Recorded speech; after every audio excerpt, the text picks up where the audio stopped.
American Idol. It's the crazy phenomenon that people try out for every year with the hopes of being discovered.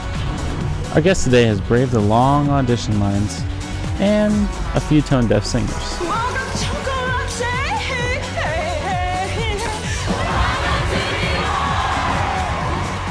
On today's program, we get the chance to get to know him and find out what his life is like after appearing on American Idol.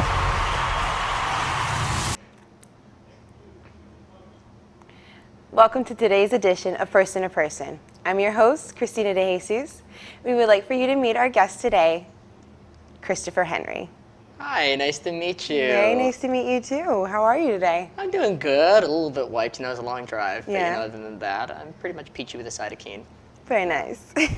So tell us, how did you decide that you wanted to audition for American Idol? Well, it was kind of one of those things that, when you're a singer, a lot of people tell you after, hearing that, you go, oh, you should try out for American Idol, you should try out for American Idol. And, you kind of go, oh, I'm thinking about it. And finally, it came to New York. And, I was done with school, and, I had no further reasons for procrastination. And I said, I think I'll give it a shot. And so I did it. I made it past round 1 and round 2 and got all the way to those 3 right there. And the rest is pretty much history, Very nice.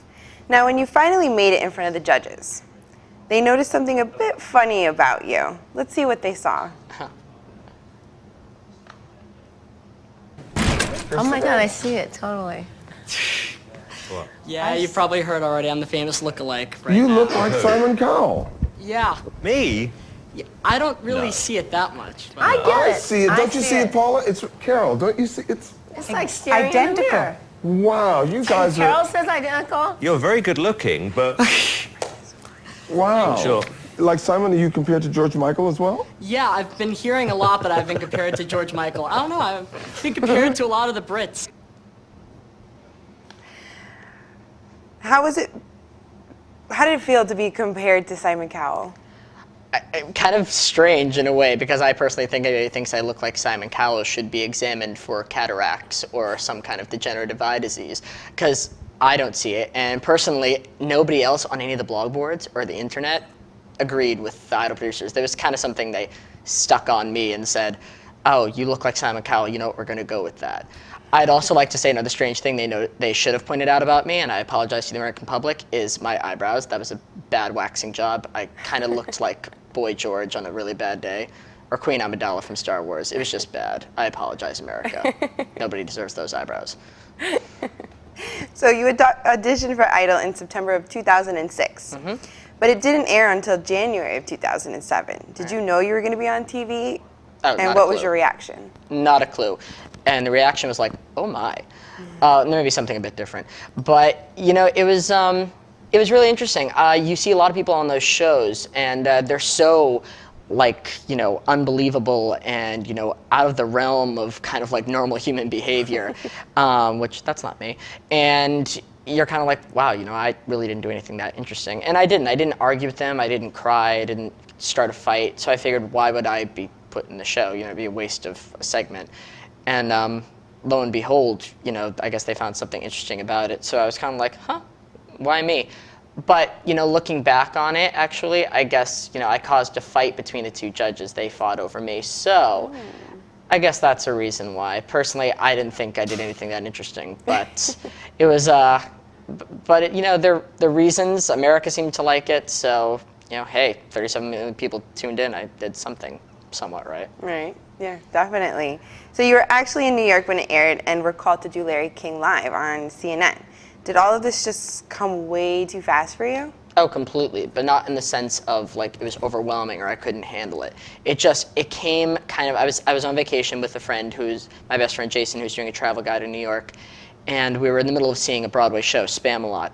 And in the middle of the second act, my phone was vibrating like crazy in my pants, and I kept checking, and I said, why is everybody calling me tonight of all nights? It's like every person I know on the planet is calling me. And I finally get a text message saying, you're on TV. And I'm like, oh, it's Idol night, isn't it? I'm like, well, there we go. And I run out and call every person I've ever met in my entire life and said, how did it go? Inner paranoia took over, and everybody's like, oh, you came off fine, you came off great. I got home, 400 MySpace messages, and like all these IMs on my computer. Such love I received. Call from Larry King, which they wanted me to come and do the next night. And Larry King, amazing, by the way. He was just so nice. He talked to us during the commercial breaks. He was just really great. I mean, I was kind of a spaz about the whole thing. I was supposed to see Hairspray the next night. I'm like, oh, you know what? I really wanted to see Hairspray. And they're kind of like, you're doing Larry King, dude. I'm like, I know, but I really wanted to see Hairspray. Ashley Parker Angel just started, and, you know, it would have been nice. They're like, wow. It's like, reality check. But, you know, it was a lot of fun. And, you know, how many people can say they did Larry King live? It was amazing. Yeah. Very nice. I think we have some to show. Good. You know, I certainly didn't do it for any political reasons. You know, it's usually sort of gotten good responses, but I understand why it's a little bit weird to see a guy with that high of a range, especially that full voiced. So, Bucky Covington, do you think Simon was cruel to him? Might have been a little rude, but there again, it's the point of the show. First of all, hats off to you, Chris. I appreciate you taking it like that, man. I mean, it's everybody knows it's the 6th year it's been on, so everybody knows how that show goes. If you're mediocre, you don't even make it to the 2nd or 3rd round. If you're bad, of course you make it to the 3rd round, and they're gonna ridicule you. So just hats off to Chris, man, for handling it like that, because that's what the show's about. So even though you didn't make it to the next round, you actually got a few phone calls for auditions, and after the show aired, tell us about that. Well, you know, after the show aired, I was actually, you know, I landed an agent. Actually, funny story, I landed my agent the day before my Idol audition aired. I was actually in New York. I was hanging out with Jason and a person who used to be on American Idol, who is currently in Hairspray at the time. And we all went out to dinner with who her agent was, and we said, and he said, wow, you know, you're a great singer. He said, you know, because he heard me singing at a club one time, he says, you're really funny. He says, you have a perfect look, so when you're ready for Broadway, give me a call. And my best friend, who has some experience in entertainment division, he goes, hold on to that card. And then Idol and Larry King happened, and they said, call him. And then, you know, he signed me right away, you know, after all that. It happened all at once. It was just very serendipitous.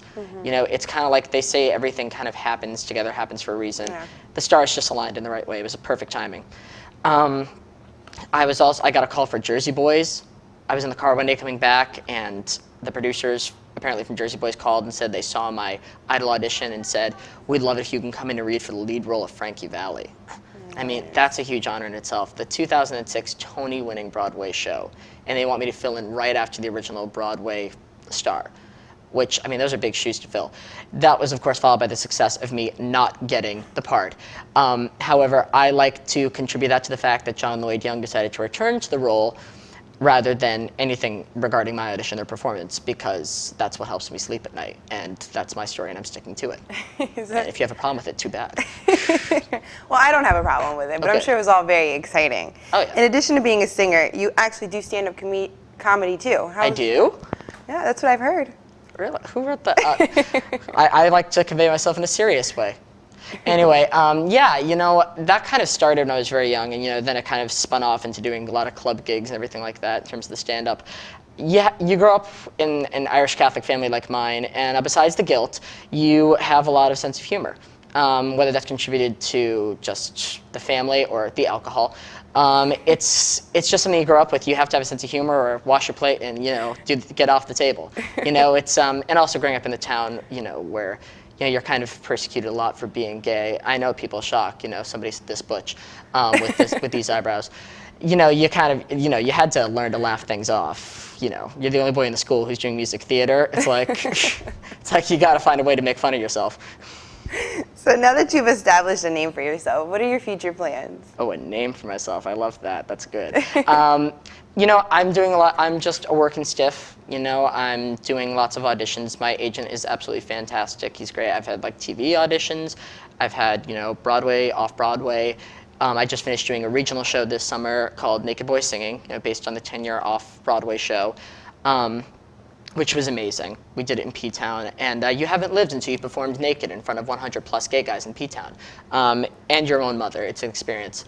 And a Golden Girl, by the way, Rue McClanahan. from the Golden Girls came to see us. Nice. And she was quite, she goes, oh, good Lord. She goes, my word. She goes, I do believe these naked boys are a step above the entertainment in Provincetown. And then she fell asleep, so it was past her bedtime. But we gave her a piece of shredded wheat and she popped back up.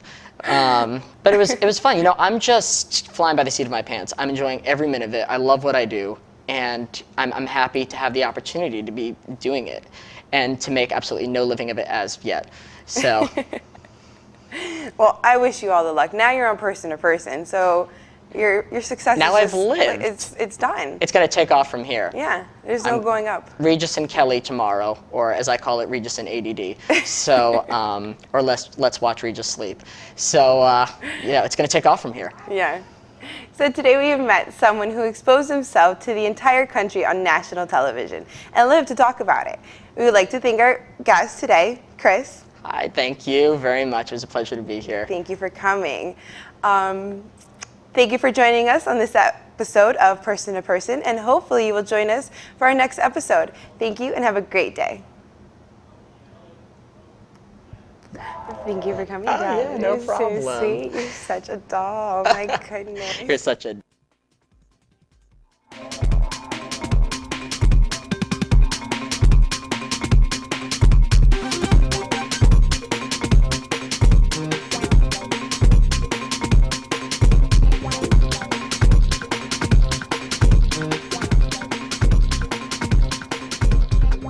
Norwalk Community College presents Person to Person, a Norwalk Community College student production.